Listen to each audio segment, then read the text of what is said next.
Welcome back to our channel once again. Um, today, today's vlog rather is going to be about a topic that's going to interest international students who are thinking about making Australia their study destination. Today, I'm going to be talking about a very important consideration for anybody who is at the verge of wanting to come to study here as an international student, and that is called study gap. I'm going to be leading you guys through what study gap is, how you can practically cover up your study gap, how you can make sure that your application process does not experience any hiccups due to study gap. Please, before we proceed on this vlog, kindly, you know how we do it, hit that like button. Okay, hit that like button, and if you're yet to subscribe to this channel, kindly subscribe to this channel. It's free. I think it's about the right corner. Smash that subscribe button, turn on the notification bell so you'd always be carried along whenever myself Success upload a new video on this channel. All right, let's get right into the gist. So before you get admission to come and study, or before you get your visa to come and study in Australia as an international student, you definitely need to start the job from seeking for admission to the university. Individual universities all over the world have their own assessment criteria for which they lead or they take their student through before they offer them a place in the course for which they want to study. Most university in Australia that I know, I am not speaking for any university, I'm just talking from my experience, having been through that phase and also having gathered so many countless number of international students through the phase of seeking admission. Most university do not expect the student to have so much study gap. What do I mean by study gap? Just literally by interpreting the word study gap in your study. You might want to ask yourself that since you're going to study, why are they worried about gap in study? So study gap is the duration from your last completed study to the new study you're intending to take on. What that definitely means is, for example, a student who has just finished this May-June WAEC, if you're from Niger, a student who has just finished this May-June WAEC that want to come and study a BSc by July next year entrant in Australia would definitely have no study gap, because this student has had a progressive academic history from primary school whenever they were born to secondary school 6 years, which finished May-June, and then they waited for a couple of months before the result got released, and then they started processing their admission, and then they are looking at July 2023. As you can see, it's just a progressive academic journey from the womb up until processing this BSc. However, you know, for some other student, maybe a student, let's say Chinyere, a student by the name Chinyere, this is just fictional, that finished her BSc in 2010, and this is 2022, 12 years later. She's thinking of wanting to come and do a higher degree at MSE, or an MSc, right? An MSc in Australia, you know.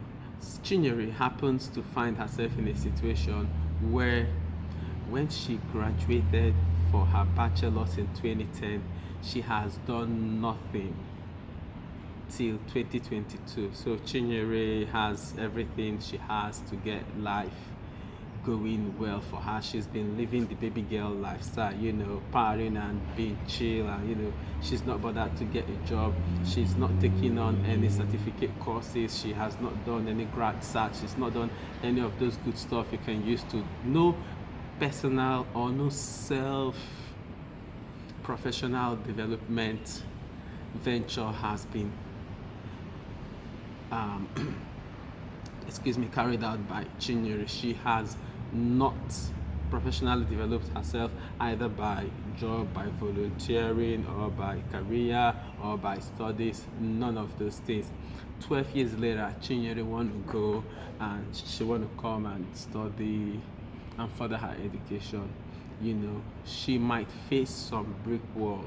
Those brick wall is that the admission officer might raise red flags as to why did it take you, Chinyere, 12 years before you realize you were going to do a master's. Since you are an academic, it shouldn't take you 12 years to realize that you're going to further.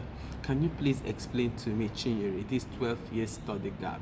Can you please explain to me, Olugbemiga, this 3 years study gap? They would always want to know what you've been doing for any break in your study that is significant enough. 6 months, 7 months, maybe 1 year is excusable, but when you start raking in 2, 3, 4 donkey years, they might want you to explain. I do not speak for any educational institution, but I know that even if you get past the educational institution and you obtain admission, when you go to apply for your student visa 500, a huge study gap is a big red flag for the visa officer to identify who is a genuine temporal entrant. That is the meaning of GTE.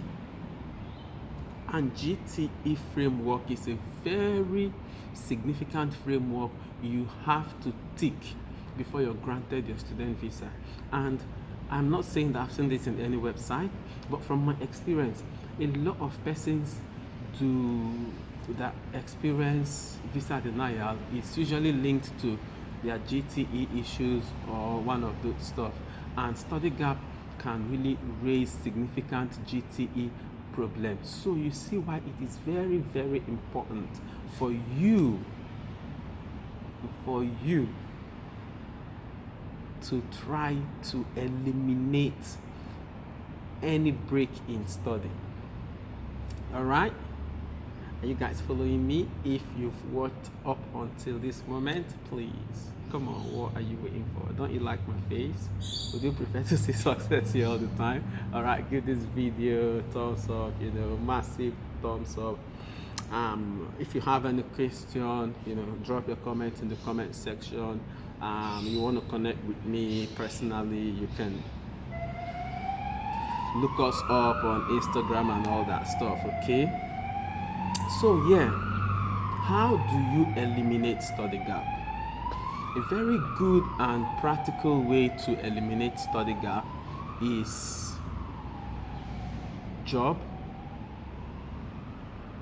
NYSC if you're Niger, any voluntary work done, any professional development expenditure you have undertaken. For example, if you finish school in 2010, 2011 you gained employment.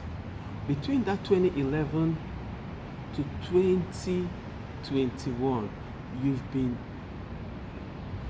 engaged in your job location. You've garnered a lot of experience. Experience is considered a core component of self-development. Experience and skill garnering, or experience and professional skill, is still regarded as part of self-development. So in your resume and in your statement of purpose or in your GTE letter, you would say that you graduated in 2010 and from 2011 you've been working with this organization for 8 years, and then you took the bold decision to further your education as a leverage for you to climb up the ranks. So a good way, or good ways, or very acceptable ways to cover your study gap is by evidencing work done. career, work, and all that good stuff. Yeah. And while you're doing that, you would also need to submit documents that shows that you were actually engaged in a real job. Things like your employment letter, recommendation letter from your line manager or the head of your organization, maybe pay slip and all that good stuff, and your taxation, depending on what your organization has. Voluntary job as well. Voluntary job is a very good way to cover your study gap. But mind you, if you're volunteering, it should be, if you're using volunteering to cover a significant study job, make sure that the organization you're volunteering for is an organization that can easily be searched for. Like if you're volunteering for the Red Cross, you're volunteering for Society for Family Health and all that good stuff.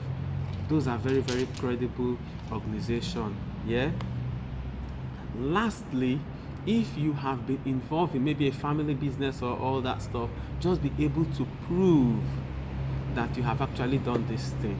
So study gap, in conclusion, study gap is really very significant, and you should try as much as possible to explain within limits, acceptable limits, why you have any study gap, and try to cover it with realistic and acceptable reasons.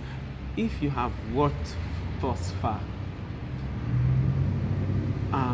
thank you very much, and kindly give this video a thumbs up, drop a comment in the comment section, smash that subscribe button and turn on the notification bell, and hopefully we'll see you guys on our next one. Yeah, all right, bye.